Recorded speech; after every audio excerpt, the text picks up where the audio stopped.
You might have noticed a change in your neighborhood lately. Yep, Sprint stores are now T-Mobile stores. Now that Sprint is T-Mobile, you get more coverage, value, and benefits than ever before. We've invested billions to bring our 5G from big cities to small towns across America. And great coverage is just the start. From high-speed mobile hotspot data to weekly deals and giveaways, our customers get tons of great benefits. Head to your new T-Mobile store to learn more. Qualifying service and capable device required. Coverage not available in some areas. Some uses may require certain plan or features. See T-Mobile.com. All right, it's Liam. I want to thank everyone at the Oasis podcast. As you were.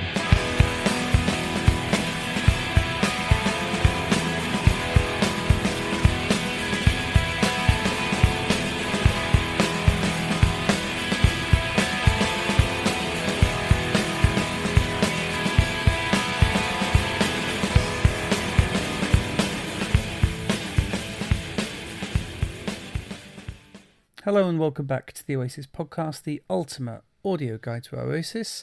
I hope you guys are well. For those of you listening on Barrelhouse Radio, you'll be enjoying the show with the full clips throughout. Those of you listening on the podcast, you'll be hearing the version with the shorter clips. So if you do want to go and check out the full version, then do head over to patreon.com/OasisPod or the Mixcloud with Barrelhouse Radio, where you'll be able to hear the longer version. Today we are talking to George Eaton, who works for the New Statesman, and we're going to be focusing on the politics of Oasis. So it's quite an interesting subject, a little bit different and a little bit controversial, so do feel free to get in touch if you have your views. Be interested to hear from you. News-wise, the big thing is Liam Gallagher is, as I record this on Friday evening, playing the Leeds Festival. He's also going to be playing Reading, and we will wait and see, and probably next episode we'll have a couple of reviews of that and see what people thought of Liam's big live return and any other news as it comes up over the next week or so. Right, but without any further Freddie ado, let's crack on with this interview with myself and George Eaton.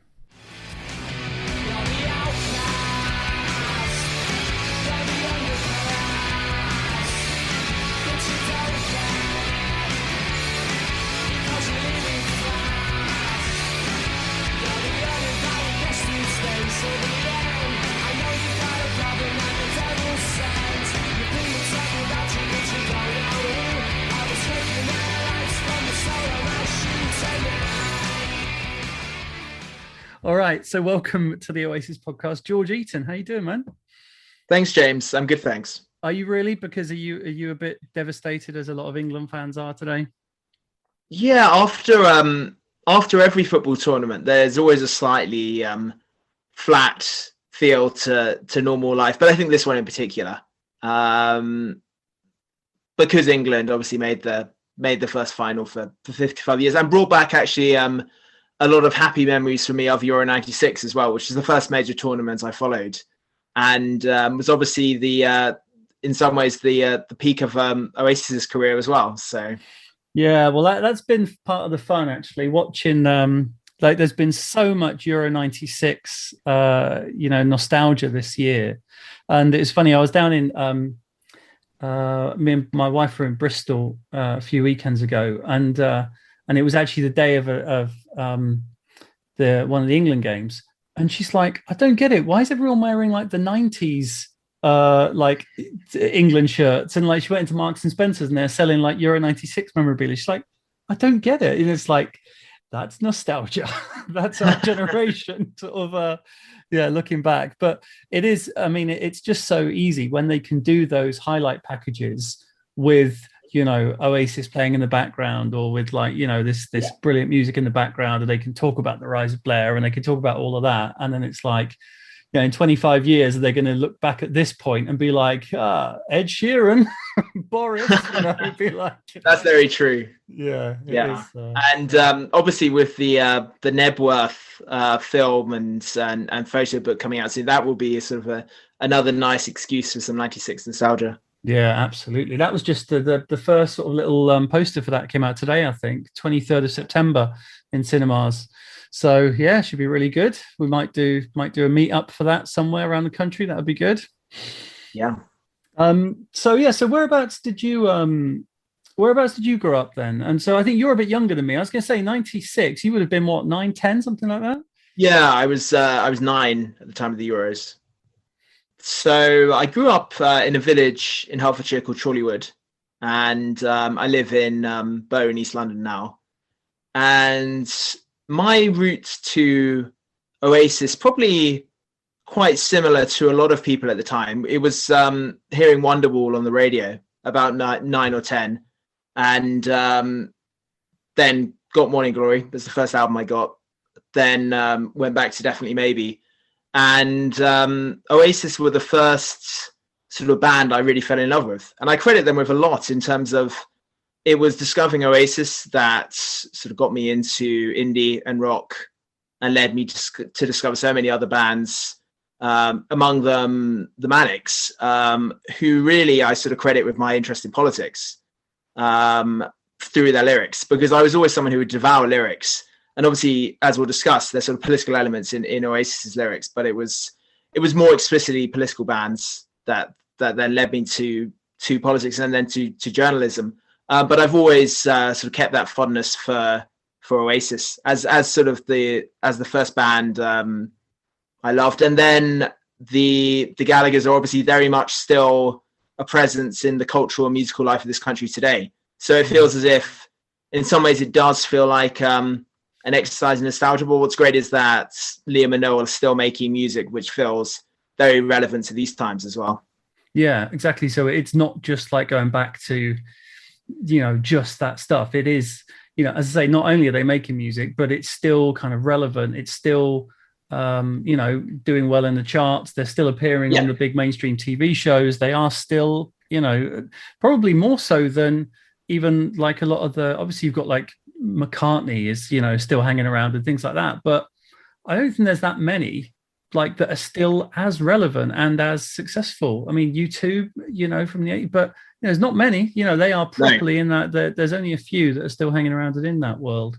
One of the interesting things, so now you for the people that don't know, you're what you work for New Statements. Is it senior online editor? Senior online editor, yeah. I've been at the New Statesman now 12 years and done several different roles, including political editor.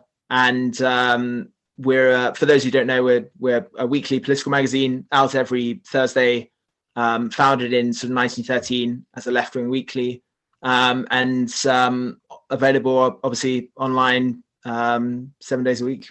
Yeah, no, absolutely. And it's one of the things I was going to say is being an Oasis fan, an unabashed Oasis fan, I'm always surprised when I get followed or I interact with like intelligent people or successful people in intellectual professions that are big Oasis fans. I still have this thing of if I say I'm an Oasis, I think of myself as a relatively intelligent person, and when I say, I like Oasis, or who's your favorite band? Oasis, and they'll say, and you get that look from smart people like, really, and they sort of, a lot of people do look down on Oasis, and you assume that someone who's like in a position like yours, they'll be listening to, I don't know, like Peruvian jazz or Radiohead or sort of like unknown trip hop like underground stuff, but you're still happy to fly the flag of the Gallagher brothers. Yeah, and actually, I've written articles on Oasis a few times, and I did a short profile of Liam for the mag around the time that As You Were came out, sort of on his rebirth, basically. Headlined the piece "I Am the Resurrection," and also did a piece, I think, a sort of 4 or 5 years earlier, on the lost art of the B-side and how Oasis, almost more than any other band, exemplified that art of producing B-sides as good, if not better, than some of the A-sides. And so are you kind of going to the editor and be like, I've got a great idea for a story, and they're like, George, not Oasis again, mate? Well, I ration them. So I think the key is you do it at the right moments. And unfortunately, I've always been pushing at an open door on that front. Fair enough. And do you get like, oh, you like Oasis, from sort of the clever people that work for the magazine? I would say, in my experience, they are one of the bands that perhaps polarizes people more than others. I think some ways it's a bit like the conflicting emotions that some have about, say, the England football team, which is that they might support them, but they're wary and perhaps of what they might see as the laddish culture that goes with it. I think there's some of that with Oasis, because there's almost a particular idea that people have of the Gallagher's, and it's obviously inflated by the tabloids, and there's obviously something they've played up to at various points. So I think that means some feel, is there a sort of thuggish element? Actually, I think, and this is for me, if there's a sort of political meaning to Oasis, and obviously everything has some political meaning, it's about inclusivity. That for me was always the message that Liam and Noel sort of sent out to the world, which was that we don't care who you are, sort of where you're from. If you like our music, you're welcome here. And that sense of communal joy, which I think you see looking back at great Oasis gigs. In Main Road, perhaps, is the one that sticks most in my mind. I watched the There and Then video a huge amount when I was growing up. And that's, I think, because it was at a football ground, it's reminiscent of the atmosphere you've had in England this summer with the Euros, of that sense of people united in moments of sort of ecstatic joy, and I think that is what Oasis captured.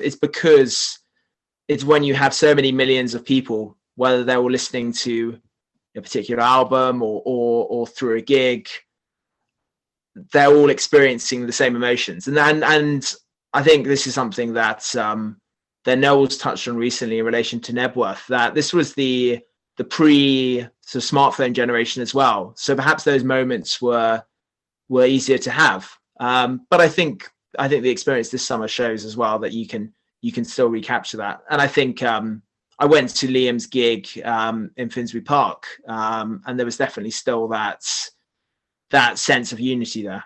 Yeah, absolutely. I mean, talking about the gigs, I think you said your first Oasis gig was Wembley 2000. Wembley 2000. So that was my first gig of any band, and it was the second night, the more infamous one, where Liam was 3 sheets to the wind, as they say, and ranting about his impending divorce to Patsy Kensit, and swearing a lot and so on. And I remember thinking at the time, I'd obviously heard live performances of Oasis before, but this was the sort of pre-YouTube age. So part of me thought, is this just what he's like every night? And then obviously, if you look back at the previous night, which is the one that obviously made Familiar to Millions, and which is a great live album, then you can see why Noel felt fairly tormented on the stage that night. Yeah, but it was a great experience. I mean, I would have been I think 13 then. So yeah, to see Oasis, one of the last gigs at the old Wembley Stadium. I have very fond memories of that. And went on to see them in Finsbury Park, which is the Heathen Chemistry tour, and then at Milton Keynes Bowl for the Don't Believe the Truth one. Nice, that's good. I mean, so what we were going to talk about today really was, like you were just saying there, about the overall bigger picture, but the politics of Oasis. And it's an interesting topic, because obviously, you know, politics means more than a tick in a box. You know, it's not just about voting. Politics is, you know, when we use the word politics, it encompasses so much. I mean, I've done an episode before on like Noel and religion, you know, and the way he talked about religion in songs quite regularly. And so, you know, and I mean, that can come under politics, or you know, so there's so many different factors to it. And as I say, it's very difficult with Oasis, because when we say Oasis, I mean, generally we're talking about Liam and Noel, in terms of what they say, because the other guys don't say that much. But I think, I mean, taking it back to the sort of the early days, obviously we're now two, posh Southern lads who are going to talk about like growing up in the 70s and 80s on a Manchester council estate. But, they have talked very much about how that really formed part of their life. And, and Noel has talked about, growing up with Labour being, the Tories being for them and Labour being us, and growing up, and it was very much a Labour household. Now, I don't think he was like Bobby Gillespie going out and leafleting and, and actually having that real socialist workers kind of background, but it was that general northern Manchester left wing sort of upbringing that, that has definitely had an impact on them in the early days, especially. Absolutely. And I think Oasis were never an overtly political band, to the extent that, say, the Manics or even more so people like sort of Rage Against the Machine were. But you're absolutely right that they were shaped by that upbringing. That's still something they'll invoke now. And there is, I think you'd see them as classically sort of tribal Labour supporters, the kind who would say, I could never vote Conservative because I'd have family members sort of turning in their graves, but also because I think you can see they never forgave what the Conservatives did to the North in the 80s. And that sense that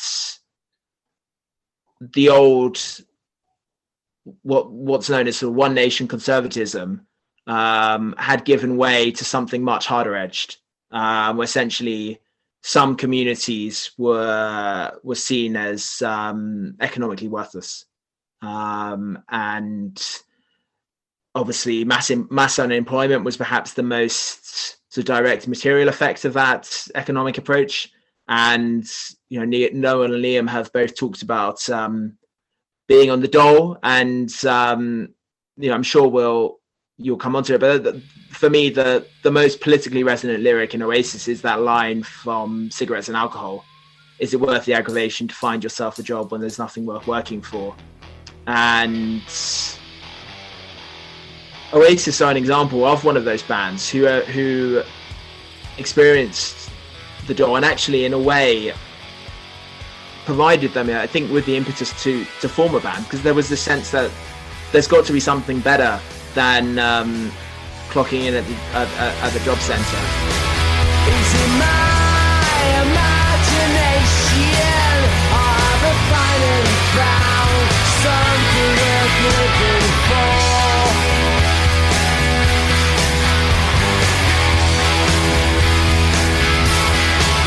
I was looking for some action, but all I found was cigarettes and alcohol.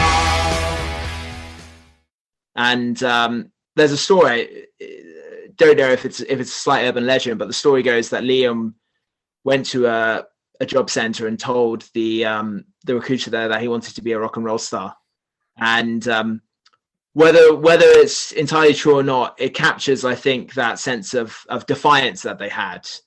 I think because there was a sense that the system, the government, had written them off, and they wanted to prove them wrong in every respect. Yeah, no, absolutely. And I think definitely maybe, I suppose you've got overtly the lyrics. And as you say, I think Cigarettes and Alcohol is a very much a political song. I mean, it's not saying vote Labour, or it's not saying like that, this particular policy is bad or whatever, but it is just that attitude, isn't it? And that, that even the way that Liam delivers it with that sort of Johnny Rotten-esque nature to it, and just the sound of it, and obviously like the overt sort of drug references and things like that. This is politics. This was dangerous music, by dangerous, like, working class Northerners, and that was, that meant a lot. That did, as a 14-year-old when that came out, that was like, wow, this is scary and this is interesting. I mean, the other ones that jump out on that album that have definitely got a political edge. I mean, Up in the Sky, Noel has said about that, we were on the dole at the time under Conservative rule. It's about establishment figures who didn't have a clue about how people were really living in England at that time. and what people had done to the country. It's quite an angry song to a happy tune. So I mean, yeah, Up in the Sky has definitely got that element to it. Bring It On Down. You're the outclass, you're the underclass, but you're the outcast, you're the underclass, but you don't care because you're living fast. So once again, it's that kind of, just fight against the system. Generally, rebel songs, like not in the Irish connotation, but songs of rebellion, rather than kind of overtly political songs. This isn't Billy Bragg, but there's definitely that political, rebellious edge to them. Absolutely, yeah. And I think in that sense, you definitely maybe is the rawest Oasis album. I think both in terms of the sound and also in terms of the politics, because these were the songs that reflected their lives when they were growing up, and then they obviously rapidly moved into different territory because of that meteoric rise. But I think it's interesting that Oasis, more than perhaps a lot of bands, stay true to their roots, both in terms of how they refer back to their upbringing, but also the extent to which they keep playing those songs. And that's partly because of how critically acclaimed Definitely Maybe was. But I think there's also a timelessness to it. And the political themes on that album are ones that I think will still resonate with people growing up today.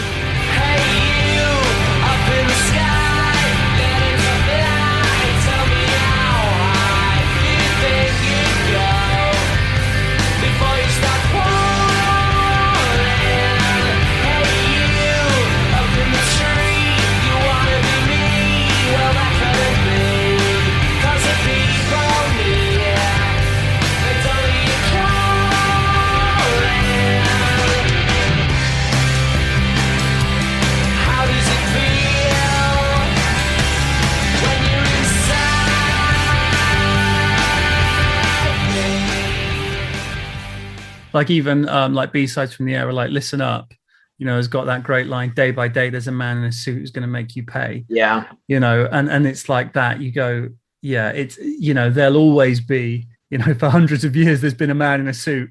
That is how that's Marxist, isn't it? Yeah.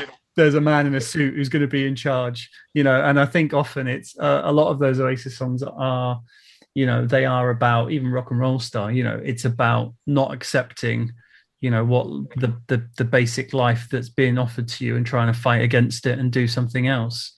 And it can be rock and roll, like they've often said. It was like, well, the options were footballer, drug dealer, or musician. And, and obviously they managed to make it out, but so many others didn't.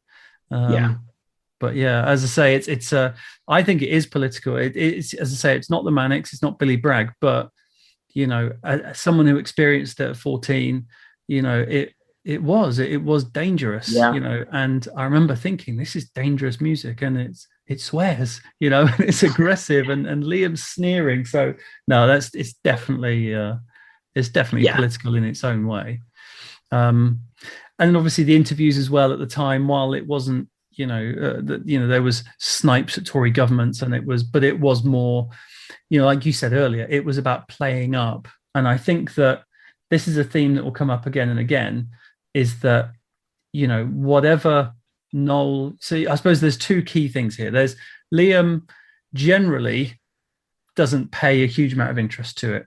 He makes a few comments here and there, has done over the years. When, like, for instance, on Brexit, he said, no thoughts in it, man. I love Europe. I guess the borders have got to be tightened, but all that stuff about going, this is my country. I don't get that. We all live under one sky. I certainly don't sit there and go, this is my fucking England, stay out. But I think we should definitely keep an eye on who's coming in and out of the country.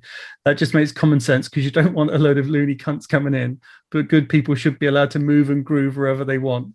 So he's, I think that's a great quote. Yeah. It's brilliant, isn't it? He's got this kind of John Lennon inspired hippie idealism, I think, but without obviously, I don't think he's reading, the New Statesman to be honest, or the Spectator, but he's just got that kind of as I say, it's very Lennon, isn't it? He's listened to it a few times.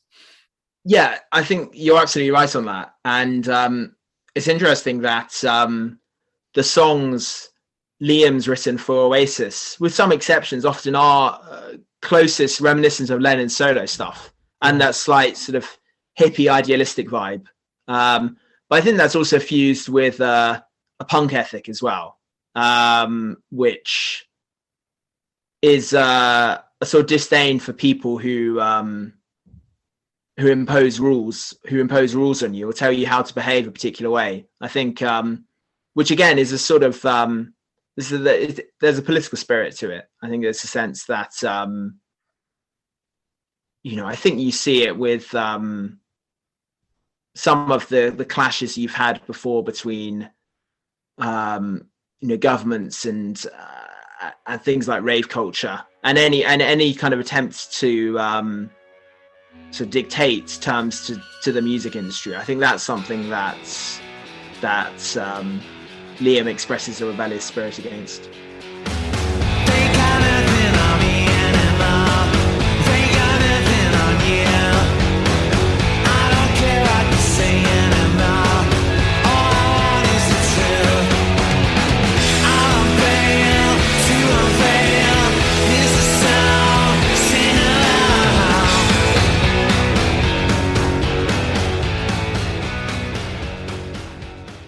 Dunkin' is putting a whole new spin on pumpkin at Dunkin' with our new pumpkin cream cold brew. Smooth, bold cold brew topped with velvety pumpkin cream cold foam made with cinnamon and nutmeg spices. And there's more pumpkin for you to love, like the delicious fall classic, our pumpkin spice signature latte. Rich espresso topped with whipped cream, caramel drizzle, and cinnamon sugar. That's how we pumpkin at Dunkin'.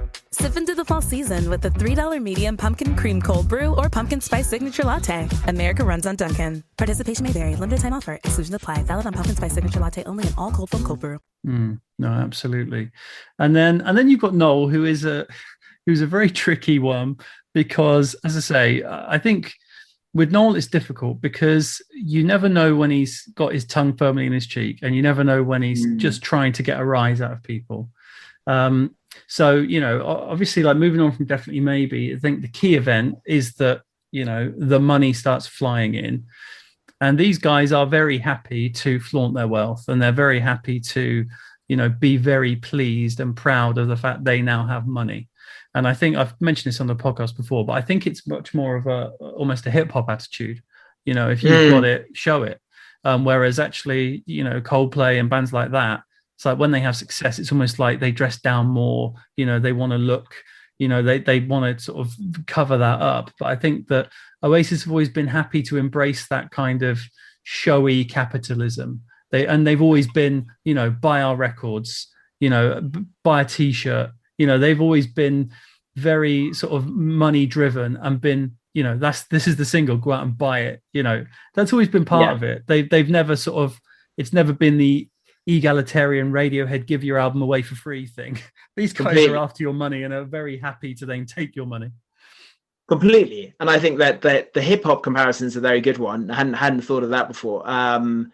And then obviously the other, perhaps more obvious comparison would be with some working class footballers as well, who haven't made any bones about buying fast cars and enjoying a nice lifestyle because they feel justifiably that they've earned it, that they've come from tough circumstances, and they know they'll have friends, relatives who didn't make it, and they'll think through talent or luck or mixture of both, I made it out, and that's something to celebrate. And I think that's where Noel has always struck me as someone who has remained solidly Labour, perhaps with the sort of exception of the Jeremy Corbyn period, but that actually puts him in a similar camp to a fair amount of Labour MPs. But as someone who has, I think, what you'd see as sort of social democratic values, which is that, yes, I'm successful, yes, I think I've earned it, but I'm happy to pay my taxes. And actually happy if the government wants to put up taxes to fund the NHS more, to build better homes for people, to fund education, then I'm cool with that. And that puts him in obviously a very different category to the likes of Phil Collins and those musicians you'd get who whenever there's the prospect of a Labour government coming to power, they're asked, "Oh, will you be moving to France, or will you be moving to a tax haven if the Labour government put up income tax by 5p or 10p or something?" Yeah, no, absolutely. And it's interesting. I mean, so following this, they get the money. They move to London. They become part of the London scene. The Manchester thing is sort of, quite far behind them. And then I suppose the big event politically is the fact they go to meet Tony Blair, or Noel goes to meet Tony Blair along with Meg and Alan McGee. I mean, he said on that, I went to meet the Labour Prime Minister. Our parents always drummed into us that the Labour Party was for the people and the Tory Party was not. I went to meet the Labour Prime Minister, and I think that was, that was exciting for him, and he was proud to do it. And I remember that summer, I remember Euro 96, and I remember Blair getting elected. The whole kind of Cool Britannia moment. It was a really exciting time to live through. All right, Kev. It's coming home, it's coming. Well, it's great to be English, isn't it? I think for a long while we've not been feeling too good about ourselves in this country, and it's wonderful to see people being thrilled. Do you feel like you're making history? We are making history. Oh, definitely, yeah. There was just something about that generation and that whole thing, and the New Labour thing and all that. It was just a moment in time. I kind of felt it then. I feel it more now looking back. So, I mean, the world was fucking amazing for a few years. That trip to Downing Street, why wouldn't you go? I was like, I'm too nosy to turn that invitation down. Of course. So we went there. Yeah. And I remember kind of wandering around number 10 and number 11. Uh-huh. And just wandering around, taking it all in. A little bit pissed. And Piers Morgan had wrote a book where he said that I was walking around with a magic marker trying to find Margaret Thatcher's portrait to draw a tash on her, which is a great story, and I sincerely fucking hope it's true. But I knew we were going to get slagged off for it, and McGee was like, "No, I don't think we will." Even at the time? Yeah, I remember us being stood on the doorsteps at the end when we were coming out and saying to McGee, "We're going to get slated for this." And he's like, no, I don't think we will. And I was like, I can feel it. Obviously, the Brit Awards, he'd said, there's 7 people in this room, power to the people, go and shake Tony Blair's hands, man, and he was happy to jump on that new Labour bandwagon. I mean, that is now become one of the key moments of the 1990s. But I mean, what do you think, looking back with 2021 eyes on that moment? Yeah, I think it was a fascinating pop cultural crossover, and I think it was also a natural human curiosity on Noel's part. That if you're a rock star and you grew up in Burnage, you're far away from Westminster, why wouldn't you want to see the inside of Downing Street if you have the chance? And I think the passion that he expressed for Labour, and as you say, very directly in that Brit Award speech, there was a genuine excitement in the country at the time, at the end of 18 years of Conservative rule. And I think Blair's legacy is now almost inseparable, obviously, from the Iraq War. But many on the left look back at that first term as his best in office in terms of policies like the minimum wage, things Labour governments had promised to do for decades but hadn't done. Devolution to Scotland and Wales, more funding for the NHS and education. And so I think it's unsurprising that all of that resonated with someone like Noel Gallagher. And that visit also produced, I think, one of my favourite exchanges that anyone's had with Blair, which was that Noel asked him, "So how do you stay up on election nights, 4 or 5 a.m.?" And Blair replied, "Probably not by the same means that you did," which I think was just an expression of a degree of social liberalism that Blair had, that at least was very distinct from traditional Conservative or even traditional Labour politicians. And I think there, Blair, who played in a Rolling Stone style band called Ugly Rumours, and had the shoulder length hair, I think, as well as Noel being excited about meeting a Labour Prime Minister, you imagine that Blair was probably quite excited about meeting Britain's and arguably at the time one of the world's biggest rock stars. No, and it was also, they knew that by co-opting that, they would then ensure they had the kids on side. And, you know, I love, whenever I've spoke to McGee about this, both interviews and just off mic, he always goes back to the point. It's like, well, you know, and he says, well, look, me going there, he then helped to get that, you know, so unemployed musicians had a grant for a few years. And McGee got that, you know, he was instrumental in getting that arranged. And, you know, which was so fair play. You know, you can always, we can have a go at him and we can sneer at him. But I think it is difficult because, you know, if people didn't live through the first years of the Blair government, the pre-Iraq, you know, a huge load of us, maybe naively, thought he was brilliant, you know, and did agree with so many of the things he did. And so much so, I mean, I always found it weird whenever anyone of my generation says that they support Conservatives. I'm like, really? That's the baddies.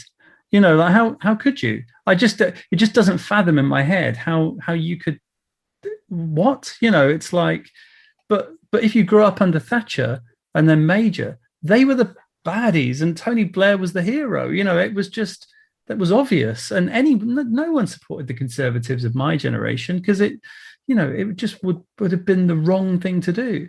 But I think it's you know, it's then difficult to then sort of assess that, you know, with Labour then having had so many years in power and then the Conservatives coming in. And I think so much of it is about, you know, the identities and like you said about Noel, he's had a go at Corbyn over the years. And I think it is often, you know, it's if he likes the personality. And he had some nice comments about Barack Obama, you know, from watching the Democratic rally and thinking, like, I wish he was one of ours. So I think I think if Noel sees a good politician, like who impresses him, I don't think he'd be too bothered whether they were, you know, I think like a lot of people do get drawn into that, you know, individual, you know, being, I like that person, you know, versus everything else. Yeah, absolutely. And I think Noel probably likes Labour leaders who win. I mean, he's someone who has always prized success. You know, wants to be top of the charts, wants to sell the most albums possible, do the biggest gigs. And so I think with Corbyn, I think Corbyn represented a more sort of radical strand of socialism, which Noel didn't identify with. I think even when he was young, I think it was more, he had that sort of class hatred of the Conservatives, but you didn't sense that he was tempted by sort of radical Marxism, say, and I think that's why there's that sort of cultural distance between the political values that someone like Noel Gallagher represents and the more radical end of the left, which Corbyn would identify with. It seems that Tony Blair's bash is one party Noel Gallagher would rather not go to. Speaking outside his home in Belsize Park, Gallagher didn't appear exactly overwhelmed. Yeah, well, I mean, I wasn't going to go at first because you're going to get slagged off for going one way or the other, or slagged off for not going. But I phoned my mum yesterday. My mum said that I better go because it's a great honour for someone from Burnage, I suppose. She said she never thought one of her sons would be going to see the Prime Minister. I'm just going to go see what plans they've got for the music business, see if we can get some more kids into music, I suppose. And what would wife Meg be wearing for number 10? Something bizarre, I suppose. His record company boss has already caused controversy over comments that politicians are hypocritical over drug taking. Downing Street's already hosted one party. Last night, Chancellor Gordon Brown's guests came from the theatre, show business and sport. It's the Prime Minister's turn tonight. He'll be hoping that they at least will be glad to be there. The postman had a special delivery for the Gallaghers this morning. Whether Noel will be taking one along for Tony, though, isn't yet known. John Dowden, Channel 1, Belsize Park. No, absolutely. So I think we we get so obviously that happens, then Blair gets in, etc. And I think they sort of realized, okay, we're being, used here.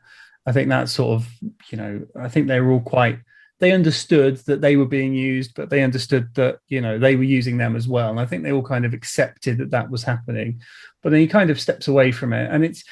But then we go into sort of the post Be Here Now years where, Oasis basically became just a typical band, tour, record, break, tour, record, break. And that was basically it for, up until the breakup of the band. So there's still some interesting political lyrics, I think, throughout that time, though. Like, Go Let It Out being, the first #1 single and the big comeback there. Is it any wonder why princes and kings are clowns that caper in their sawdust rings? Ordinary people that are like you and me were the keepers of their destiny. That's very political. And I remember at the time it got to #1, and Masses Against the Classes by Mannix got to #1 as well around the same time. And I thought, wow, that's a not bad couple of #1s. Maybe this new millennium's going to be fantastic. Didn't quite turn out that way. Is it any wonder why princes and kings are clowns and paper in their sawdust rings? Ordinary people that are like you and me, we're the keepers of their destiny. We're the keepers of their destiny.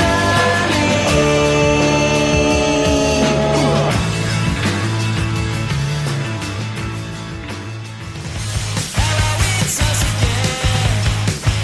You thought you were our friends. Success is an ugly word, especially in your tiny world. The masses against the classes. I'm tired of giving a reason when the future is what we believe in.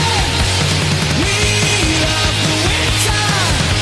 It brings us closer together.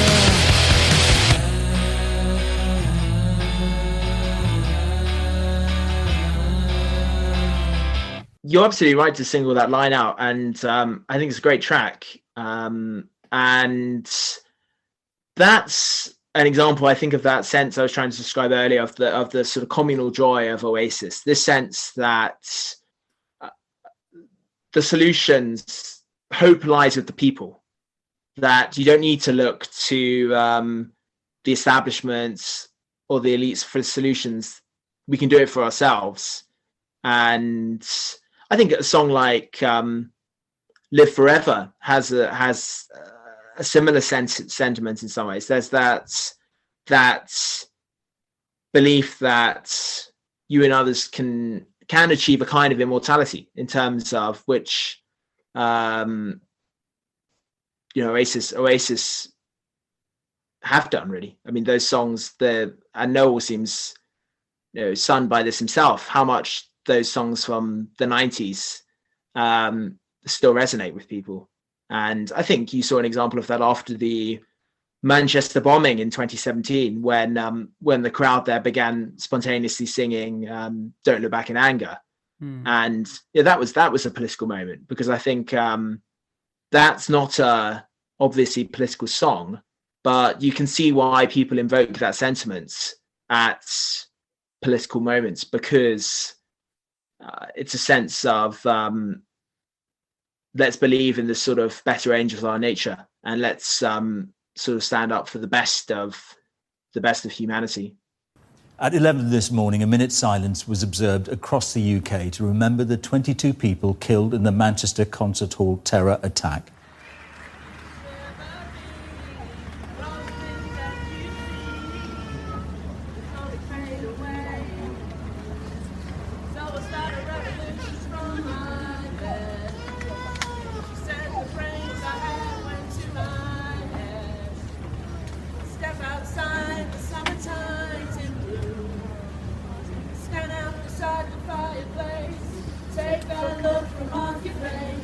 You ain't ever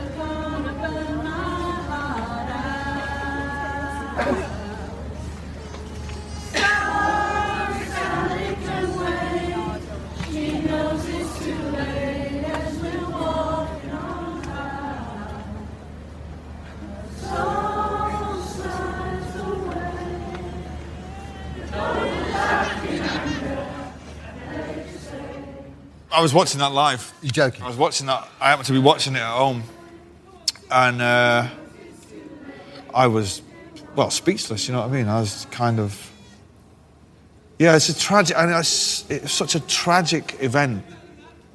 It really brought it home to me that in times like that, community leaders and politicians and fucking this, that, and the religious leaders, we're all trying to bring people together and coming out with the same old bullshit, you know, we will stand for, and it took a song to bring people together.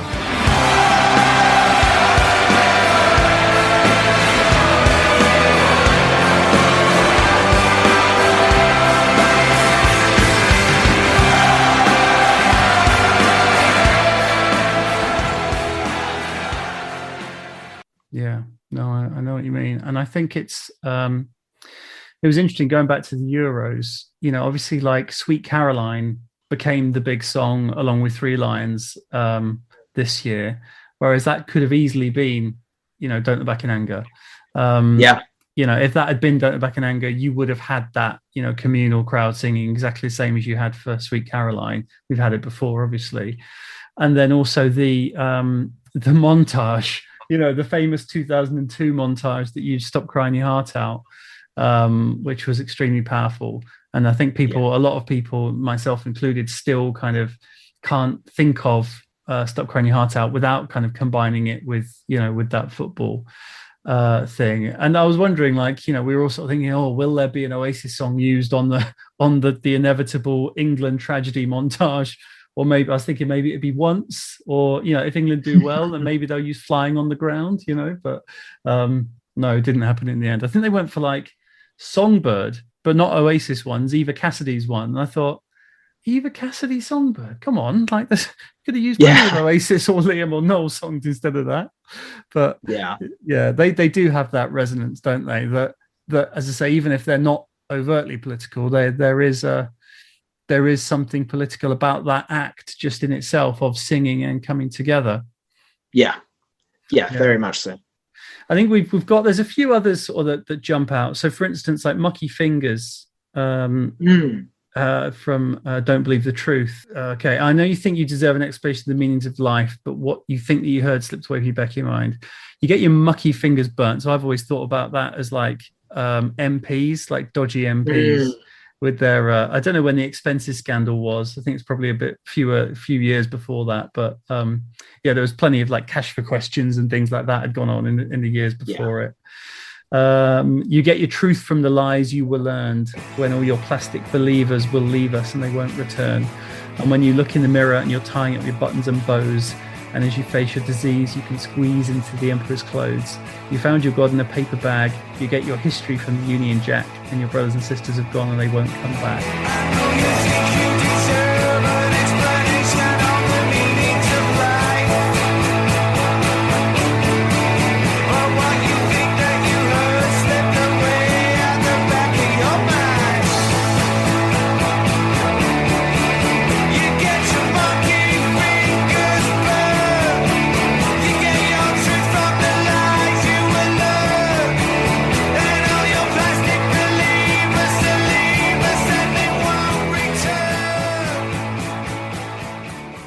This feels like you could imagine that being a Dylan. You found your God in a paper bag, you know. That could be. I think that could be Dylan-esque in some of those. Yeah, and there's a slightly sort of Dylan-esque stream of consciousness almost. And actually, the Union Jack line there reminds me of one of the most overtly political statements, I think, which was, of course, Noel's Union Jack guitar at Main Road, which has become almost one of the defining icons, symbols of the 90s and Britpop. And even the name, you know, Britpop is political in itself. But I think what's interesting about that, and this relates to the discussion a lot of people are having about Englishness and the St. George's Cross, is that for a long time in music, the Union Jack had been seen as a dubious symbol. So there'd been that NME front page when Morrissey had done a gig with a Union Jack flag, and I think the headline was something like flying the flag or flirting with disaster. And because of some of Morrissey's ambiguous lyrics around race, that was seen as a divisive moment within the indie community. But I think by the 90s, by 96, Noel was able to play that Union Jack guitar, and that flag had become a symbol of inclusivity and of something hopeful. And I think you've seen something similar happen with the St. George's Cross, because it used to be the Union Jack was very associated with the National Front in the 70s. Then it became the St. George's Cross after Britpop, because there was a sense that the Union Jack didn't quite had lost some of its some of those nationalistic connotations. But I think both flags have very much been detoxified. I think Oasis were a key part of that in the 90s. Yeah, it's really interesting, isn't it? That it was literally from, what was it? I think the Morrissey thing was 1990, and he was say hauled over the coals for it, and yet 6 years later, or 5 years later, like Noel's there doing exactly the same thing, like with this guitar, but by that point it's okay. And Liam and Patsy in bed with the Union Jack, and, they were always okay with that. And I mean, even like, the interview I did with Debbie Turner from Sister Lovers, and she talks about there being the big Union Jack flag painted in the boardwalk. And it's something I've always thought was weird, because of the fact that they've got this proud Irish heritage, and yet they've always flirted with the Union flag. And it's like, well, is it more of a pop art thing, rather than a proud British thing? But I think it's a bit of both. I think they've got, they are proud of a lot of British things, whether it be David Bowie and the Beatles and things like that. But then I think it is also the pop art factor of of the fact that, like, Pete Townsend and Keith Moon using it. So I mean, you can see aesthetically why something like the Union Jack looks good on a guitar in some ways that other flags wouldn't. And then I think it was also tied to the Yanks Go Home sentiments, which I think was a Melody Maker or NME front page, the early sort of wave of Britpop, which I think was something that Oasis reflected as well. A song like Live Forever was partly written as a rebuke to what was seen as the self-pity, self-destruction of grunge music. So I think there was an element of sort of musical patriotism there. Yeah, no, absolutely. There is a quote, I was trying to find it earlier and I can't find it, but I remember Noel being asked about,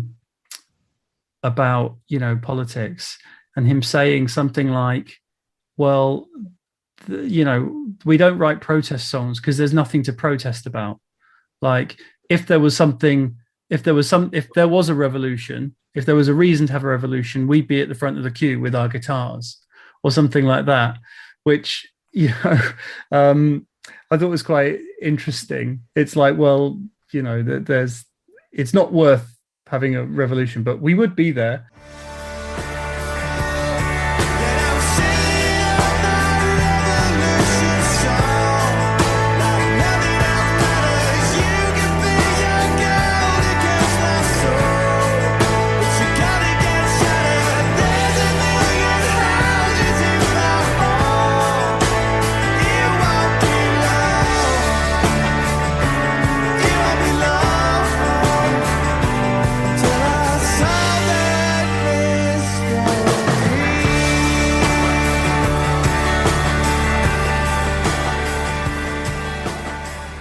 Right now at T-Mobile, we're getting rid of the trade-in headache. Switch with our Magenta Max plan and get the epic iPhone 12 with 5G on us, no trade-in required. Check out this great 4K video. I even posted it with 5G way out here. A new iPhone 12 on us, no trade-in required. T-Mobile, the leader in 5G. With 24 monthly bill credits plus tax for well-qualified buyers. Contact us before canceling to continue bill credits or credit stop and balance on required finance agreement due. Up to 2 per account. T-Mobile is the largest 5G network and named fastest by OpenSignal Awards and USA 5G User Experience Report July 2021. Details at T-Mobile.com. He was talking about the British riots, the 2011 riots. In his blog, he said, all over the world, Syria and Egypt, people were rioting for freedom, and these kids in England are rioting for tracksuits. It's embarrassing. So he has got that revolutionary spirit. But I think over the years, as I say, as he's got older, and I think it's that thing, isn't it, that people say that as you get older, you typically get more conservative. Was it Churchill said something like a man at 30 who's not a liberal has no heart, a man at 40 who's not a conservative has no brain? Something along those lines. Yeah, words to that effect. It's the head heart thing. Yeah. And but then I suppose it's so Noel has kind of, has he fallen into that as he's got older and richer and less further and further away, both geographically and philosophically from Burnage? I think unarguably it has had an effect. And he is very comfortable, very affluent, has children, which I think does change your perspective as well. That suddenly when you're young, don't have kids, perhaps you're more infused by social disorder. I know he's spoken about, for instance, worrying about knife crime with kids. I think that's one reason he's moving out of London. So I think there's that. And then undoubtedly you become more detached from say the lifestyle, the kind of people you'd mix with when you were starting out in music. But I think Noel's also maintained a sense of his roots, though. So I think there's both there's change, but there's also a lot of continuity, and he's kept a lot of the friends he's had before. He talks about Manchester and the attachment they still have to Man City, and I don't think there's never been that sense that I left my past behind when I went to London and made it, and the world's my oyster now. They're still very rooted band, and Noel might express skepticism at protest and radicalism, which I think still shows in some ways that he's got an eye for a good tabloid headline. I think some of it is he enjoys winding up liberals and radicals. I think there's that slight you could see it as middle-aged contrarianism, that I'll say this and wind the kids of today up. But he's not an example of someone who has, metaphorically speaking, crossed the floor to the conservative side. And there are musicians who you could probably cite who would unashamedly say, I vote conservative now, because I've got a head. But I think Noel would still see non-conservative parties probably not just as the idealistic choice, but as the sensible one too. I think I'm just looking at so some of his quotes from a couple of years ago, where are we here? This is interview with City Life from 2019. So he's talking to someone from Manchester. There was a lot of stuff about Brexit. There's only fucking one thing worse than a fool who voted for Brexit. That's the rise of the cunts trying to get the vote overturned. You take part in the democratic fucking process. If you don't like the outcome, go to North Korea. I sat the day of Brexit and thought, I can't be asked going to the polling station. Who the fuck would want to leave Europe? It's a nonsensical fucking idea. And you wake up the next day and think, fucking hell, shit. But the thing that is taking place after that is frankly a disgrace. It's a disgrace when you see people trying to get that vote overturned, because that's fascism straight up, pure and simple. Flying in the face of democracy, no matter what, because you don't like what fucking happened. And then when he was talking about political beliefs, and he said, people's political beliefs are their own. If that's what he believes in, that's what he believes in. I believe in something else. We're all entitled to our own opinions. I think we live in a society now where everybody who has an opinion, someone will tell them to their face, you're fucking wrong. But who are you or anybody to say your opinions and anything are wrong? You know what I mean? we're living in strange times, aren't we? Where people's beliefs are so opposing. It used to be people who were right-wing and were violent, protesting violently. Now you see people who are left-wing protesting and lobbing milkshakes. Where did the milkshakes come from? It's fucking funny as fuck over each other. So it's like, there was that milkshake thing for a while, wasn't it? But yeah, it's that interesting thing. I hate to say he's just sort of looking at headlines. He feels like a reactionary kind of person that reads the headline, whether it be on the Sun's website or on the Daily Mail or something like that, and then he come up with his kind of half-baked opinion on it, and which is tempting. And as I say, when you're in a sort of a left-wing echo chamber, it's sort of, you go, how dare you? But there is a lot of sense in what he's saying there, I think. Yeah, well, for me, what stands out there is the line on Brexit, where he was clearly someone who was skeptical about Brexit, clearly thought it was an odd project for the country to embark on when there are more mundane things to be addressing. But like a lot of Labour voters in the North, clearly felt very uneasy about the idea of a second referendum, or about the idea of MPs trying to overrule, revoke Article 50, halt Britain's withdrawal. And that's not surprising, because referendums are an example of direct democracy. It's very rare. It's power in the hands of ordinary people. And again, Oasis have always had that sense of community and the masses. And so it's not really a surprise that someone like Noel feels uneasy with the idea of 650 MPs telling the 17 million people who voted leave, we're actually not sure that the UK is going to leave the EU now. But we're living in strange times now, aren't we? Where it's so people's beliefs are so opposing, which is fine, which is good in a way. Do you know what I mean? If people believe in so, but the fact that it's now become so, you see, it used to be people who were right wing that were violent, protesting violently. Now you see people who are left wing violently protesting and lobbing milkshakes. So where did the milkshake thing come from? Funny as throwing milkshakes at each other. Like, we was talking about this the other night. It's going, what? I thought,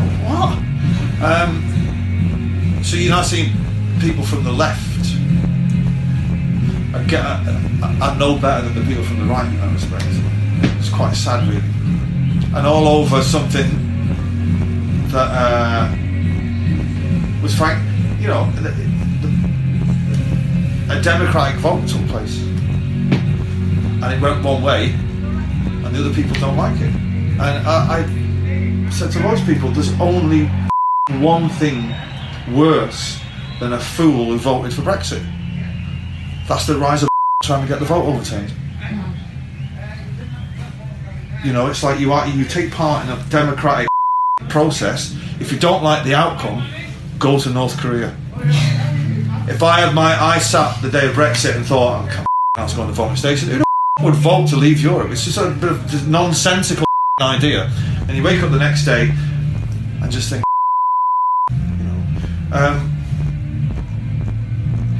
but the thing that's taken place after that is frankly a disgrace. I'll just go on to some Jeremy Corbyn stuff.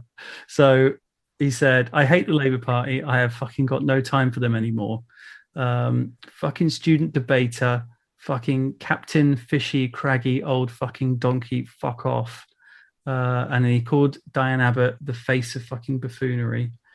They talk pipe-smoking communist nonsense. I think the role of any politician in the world is to be forward-thinking and modern and contemporary, looking forward. And make no mistake, in this country we need someone, and it ain't him, and it's never been anyone from the Conservative Party. The two extremes are the Labour Party don't respect people who are aspirational, and the Conservative Party don't protect the vulnerable. But somewhere in the middle is where New Labour danced, and they kind of had it fucking right. And then 9/11 happened, and here we are. I think that pretty much sums it up, doesn't it? Yeah, I mean, Noel is an example of what sort of became known as a centrist dad. So it is those who look back to the New Labour period with nostalgia. And it's interesting. There are some other quotes where he was very disobliging about Blair. And I think I'm sure you can find stuff where he said the Iraq War was a mistake and terrible and so on. But you can see how, faced with Jeremy Corbyn and the Labour left on one side, and then the sort of Tory right and Brexiteers on the other, someone like him thought, well, actually, I think they had it right in the 90s.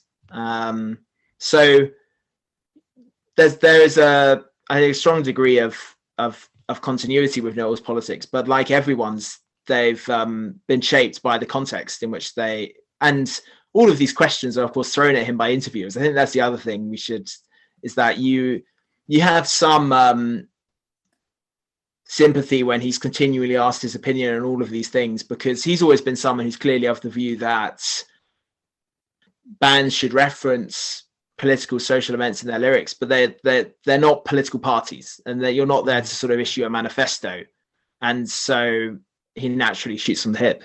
Yeah, I mean, to sort of, I think the big thing that we just need to talk about, maybe to round this off, is the most recent thing which caused a lot of controversy, and that was, like, number one, the fact that Noel speaks to the Sun. A lot of artists won't, understandably so, and a lot of northern, especially obviously Liverpool-based people, generally don't. But he always has. As I say, he has a relationship with Gordon Smart. He appears to have a very good relationship with the Sun, in that they appear to be after Liam all the time, and then they will always give Noel this incredibly great coverage.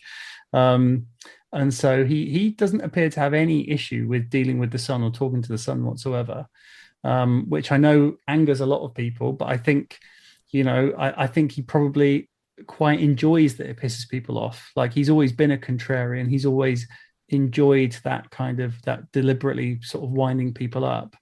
And so as much as, when it sort of came out that, with his comments on Prince Harry, calling him a fucking woke snowflake, and it was on the front page of The Sun, well, there was a lot of people on my timeline sort of saying, oh, this is outrageous. Noel is, he's sold out. Noel's always spoken to the Sun, and also that wasn't an interview to go on the front page. That was an interview about the album, but obviously he will always spout whatever crap he wants to. And what else these days is going to get Noel Gallagher on the front page of the Sun to promote an album? Even if he slagged off Liam, that would typically used to be his go-to kind of thing, to talk about a reunion or to have a go at Liam. That's not going to get him on the front page now. Slagging off Jeremy Corbyn's not going to get him on the front page, but slagging off Prince Harry and Meghan, and it worked. And so I think, I had people sort of saying, oh, he'll be gutted that they've taken that interview and put it on the front page. I imagine he was laughing his ass off, and I imagine his PR people were popping champagne corks. And what happened to the album? It went to number one. Yeah, I think your analysis is entirely correct. And I think for Noel, he probably sees speaking to the Sun as an extension of Oasis's general approach, which is, let's try and get the biggest stage possible. And the Sun is still, by most measures, the country's biggest selling paper. So you can see why, for all of the justified skepticism and hostility that some bands have, you can see why it appeals to him, that platform. And he still hasn't, he's very quotable. And this is why I think journalists have a degree of loyalty to him, because if you're an interviewer, you want someone who gives you not just a good headline, but multiple headlines. So you're spoiled for choice. And I think interviewers generally are with Noel Gallagher. And on the Prince Harry stuff, I think he probably saw it. He quite enjoyed taking a pot shot at a royal as well. I think there's a class element there, I think. And I don't think he's someone who gets particularly agonized about woke culture and identity politics. I think that's more of an expression of a sort of degree of contempt for Harry as a royal and as an individual, rather than some wider sentiment. Yeah, I mean, he does. You know, the interviews he does on Matt Morgan's podcast, they do often end up basically in whingy bloke territory, like whingy kind of middle-aged bloke territory. You know, which often does get into, you know, these days you can't say anything. You know, these days cancel culture. You know, which is just lazy, really. You know, in reality, it's, you know, it's just the lazy and obvious thing to say. You know, you can't say anything. Well, you can, and you do all the time. So obviously, you know, it's like, what is it? Andrew Neil and these people setting up that new news channel. It's like, oh, because no one's listened to us. Well, except for the fact you've got an editorial and a newspaper, and you've got a, you know, all of these various radio stations and things that will all carry your stuff. But yeah, I mean, he said, so he said, Prince William, I feel that fucking lad's pain. He's got a fucking younger brother shooting his fucking mouth off with shit that is just so unnecessary. I'd like to think I was always the William. And he said, Prince Harry's come across like a typical fucking woke snowflake, fucking arsehole. Just don't be fucking dissing your family because there's no need for it. This is what happens when you get involved with Americans. Simple as that. So it's like, it's funny, you know, he's funny. He's a, you know, he's a comedian. You know, this is the sort of, whether or not he really means all that stuff, I don't know. Whether it was just a ploy and he knows he's going to get on the front page. I think it's, you know, there is definitely, he has got that kind of, that moany, not happy about this current sort of, you know, snowflake or woke or whatever, very gender politics and things that maybe he's not as in tune with, not being of that generation. But yeah, I just think it's hard because, you know, number one, I mean, firstly, I'd like to point out, I'd never clicked The Sun once to read that. You know, I read like the enemy's version of it because I would always avoid giving them the clicks wherever I can. But I understand it. I understand I understand where, you know, and I like to hear it. I don't want to hear the 1975 telling me that, you know, don't eat meat or fly a plane. You know, I actually want people to say controversial stuff. And as long as it sort of walks the line and it's not going into that, like comedian Andrew Lawrence, the other, you know, yesterday or whatever, then great. You know, say something interesting and different and exciting, you know? A healthy argument to start the day. What better way? We chew the fat of life, we move to tears. Lend me your ears. If you spend all your time waiting in static shopping lines, and all your troublesome debates are solved in glossy magazines,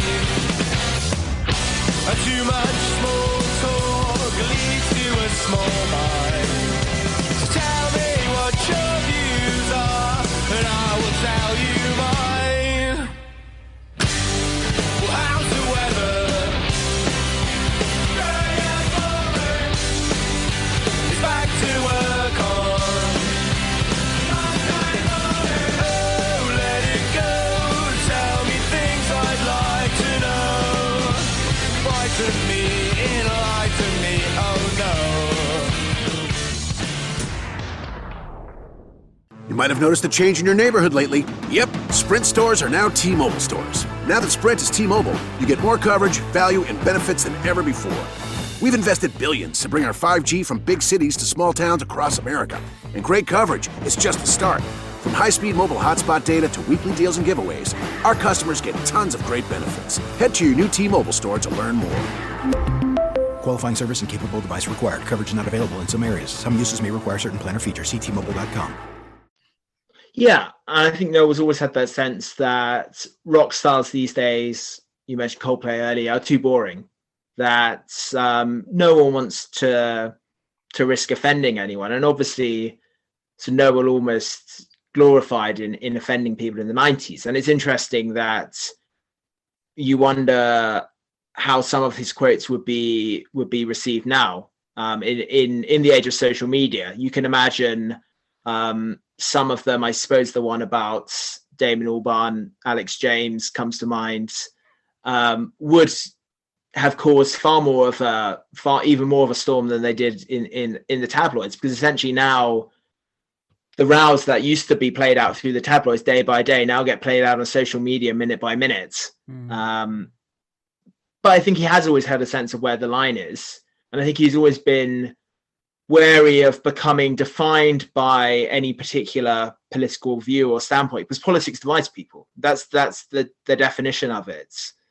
You're left or right, you're leave or remain. And I think Noel's been someone for whom music is always going to be bigger than politics. And ultimately, you want as many people to listen to your music as possible. And that will mean people of all political persuasions coming to your gigs. And so I don't think he's ever got to the point where some bands do, where they're almost saying, if you vote for this party or if you believe in this, basically don't come to my gig, so you're not going to feel welcome. And there's the sense that the fans are almost the equivalent of a political party meeting or a protest. They're all of one mind. Whereas I think with Noel, I think he's probably relaxed about anyone of any persuasion coming to his gigs, with the exception of the obvious example of say the far right or something. No, it's interesting. Well, let's see what the good people of Twitter have said about this. At SeanEd75, I've seen him state a few times he could never vote Tory. Having said that, some of his views do seem to lean that way. He's certainly no socialist, but then he's never claimed to be, unlike a lot of hypocritical musicians. Adam Morasati says, I think there's a lot to talk about regarding the context of the first album politically, even if all the lyrics aren't direct. It was definitely shaped by the politics of the time, particularly the impact in the North. Sean at 75 also said they were Thatcher's children, the desire to escape their drab hometown, the naked ambition and unashamed desire for wealth, success, and everything that went with it. Obviously raised Labour, but think Noel feels politically homeless, while I doubt Liam has ever voted. It's very well put, I think.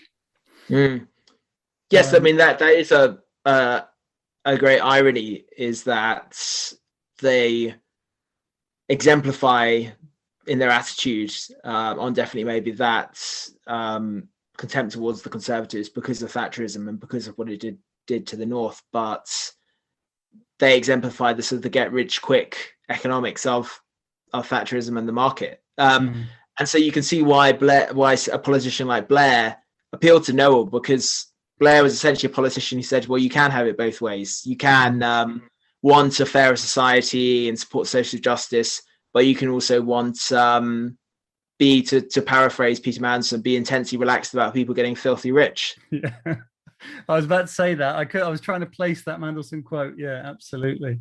That's what it's all about. Gerhard Erasmus says there will be lots of opinion dressed as facts. Sadly, no offense. We know very little of their politics, really. I'd be surprised if either of them voted ever.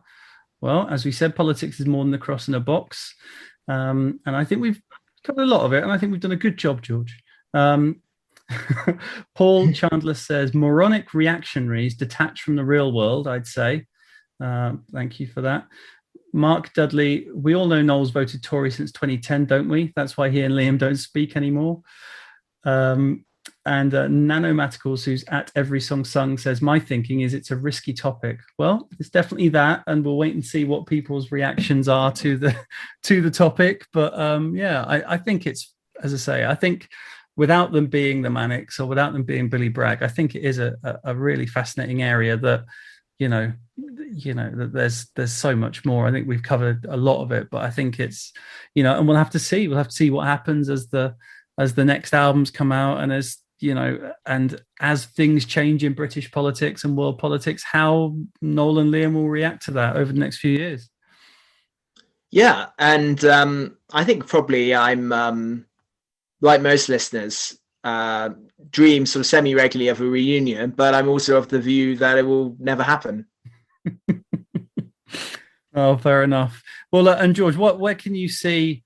Obviously, the left's in a funny place. Keir Starmer having come in, taken over from Corbyn, and we thought, okay, well, there was this huge swathe of people that came to the Labour Party, the momentum kind of movement under Corbyn, and it really engaged young people in a way that the Labour Party hadn't for a generation.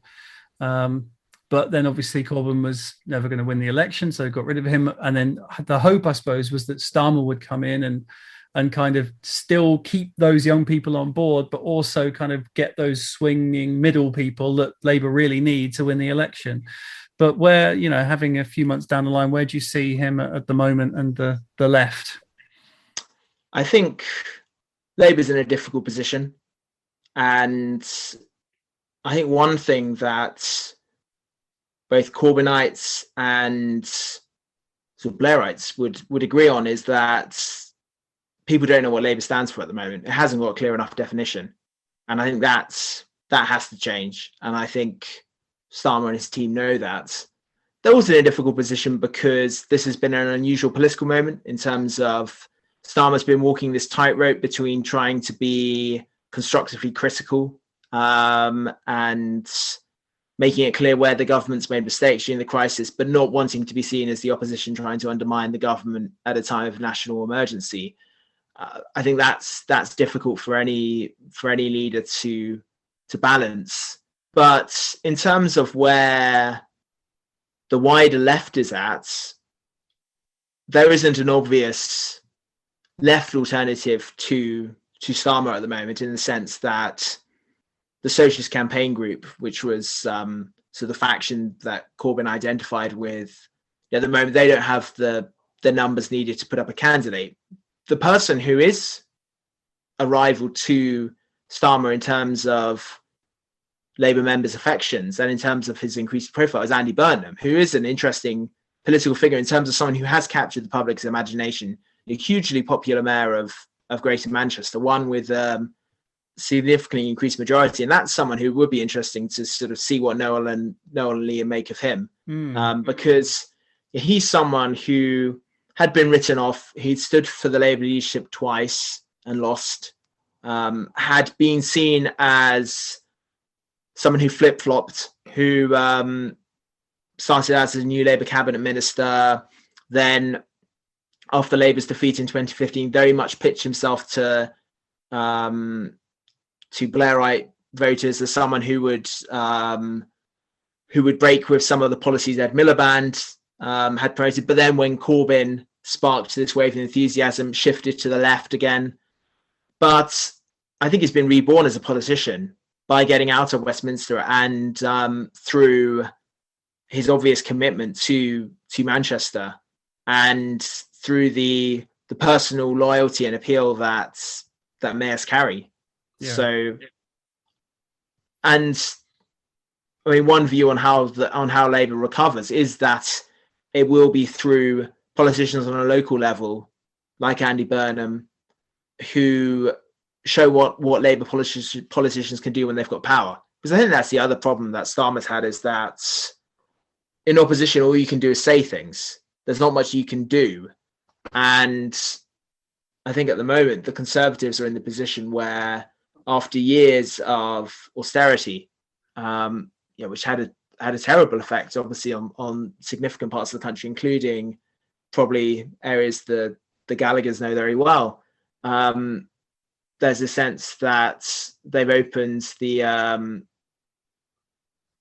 coffers, and through things like the furlough scheme and so on. And so I think as those policies get unwound, though, as they are being to some extent already, the government will be in a trickier position again, because you'll see unemployment rise. You'll see, I mean, they're talking about cutting universal credit by £20 a week. That would cost family over £1,000 a year. So, some of the social discontent that we talked about earlier, which you saw it in the 80s, and then in times during the Cameron era as well, with protests and riots, it's not unthinkable that you could see that return as we enter an era that's less dominated by COVID. Going back to the Andy Burnham thing, I was wondering, I was thinking Andy Burnham, because Noel did talk about Andy Burnham recently when he was talking to the Metro, I think, and he said Andy Burnham, he's a fucking good lad. He said, I'm still a Labour supporter. I wasn't a Jeremy Corbyn supporter. Fuck that idiot. Andy's one of the very few politicians who stood up to the government, and for that I take my hat off to him. I've met him a couple of times, and bar the fact that he's a Scouser, of course, he's a fucking good lad, and he seems to be a good mayor. I wouldn't be too upset if he was the Prime Minister. He seems to be a man of the people, and he speaks well. And if he was leader of the Labour Party, I'd vote for him tomorrow. It's ironic that it's a Scouser who stood up for Manchester so well. Good on him. All you want from any politician is to talk fucking sense, and sadly, most of them you see on TV talk out of their arseholes. The way he was standing up to the government during lockdown, he's not been a maverick. He's talking sense. More power to him. So there you go. That's something, I think, doesn't it? I hadn't actually seen that interview, but I think you do see the continuity there. So are we going to see a Burnham Noel meeting at Downing Street one day? Yeah, exactly. The next election, when Prime Minister Burnham invites Noel down the red carpet. Sounds good to me. Wonderful, George. All right. Well, look, thank you so much for your time this evening, mate. It's been a fascinating discussion. I wait to see what the comments are going to be. And where can the people find you online, and tell us about the New Statesman again? Yes, so you can subscribe. You should subscribe to the New Statesman in both print form and to our website as well.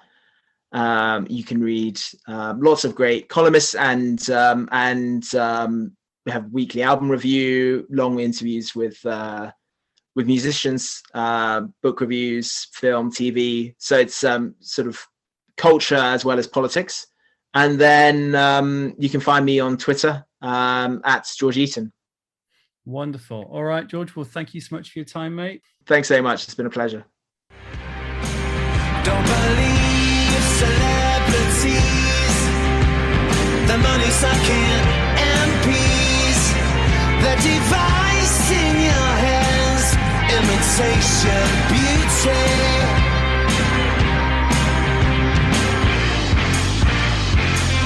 You gotta scream and shout if you're gonna work this out. Change comes when the water falls. I've been waiting so long for you down by the river. So thank you very much to George. I hope you guys enjoyed that. It was really, I really enjoyed that discussion. It's something I've thought about for a long time, and I'd be interested to hear you guys what you think about that, what your feedback is. Do feel free to get in touch through the usual routes, and make sure you're following George at George Eaton. And if you want to get hold of the New Statesman in paper or in digital form, you know how to do it. All right, so we'll leave it there, shall we? Thank you very much for listening to the Oasis podcast, and most of all, thanks go to our patrons. You put your money where your mouth is, and it's greatly appreciated. There was a Patreon exclusive episode that went up this week. It was a quiz, a 1-second Oasis quiz between Richard Bowes, the reigning World Heavyweight Champion of Oasis knowledge, and plucky contender Sean Wright. So if you want to hear how that went, then do head over to patreon.com/OasisPod. But if you want to have a go at the quiz yourself and give it a try with the 1-second clips, then the YouTube video is now up with that. So I'll link it in the description below. Do please follow on the social medias at Oasis Podcast on Twitter and Facebook, and Oasis Pod on Instagram. Feel free to email me, oasispod@gmail.com. And if you can write a review over on Apple Podcasts, that's always greatly appreciated. So until next time, stay in touch, stay engaged, and stay young.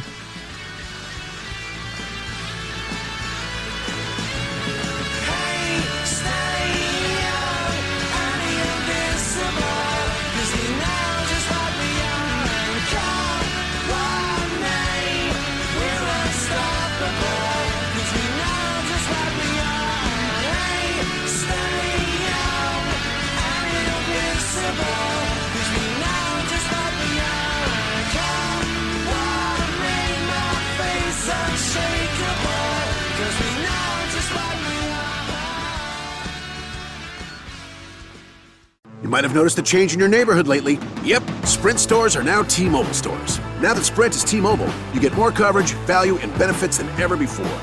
We've invested billions to bring our 5G from big cities to small towns across America. And great coverage is just the start. From high-speed mobile hotspot data to weekly deals and giveaways, our customers get tons of great benefits. Head to your new T-Mobile store to learn more. Qualifying service and capable device required. Coverage not available in some areas. Some uses may require certain plan or features. See T-Mobile.com.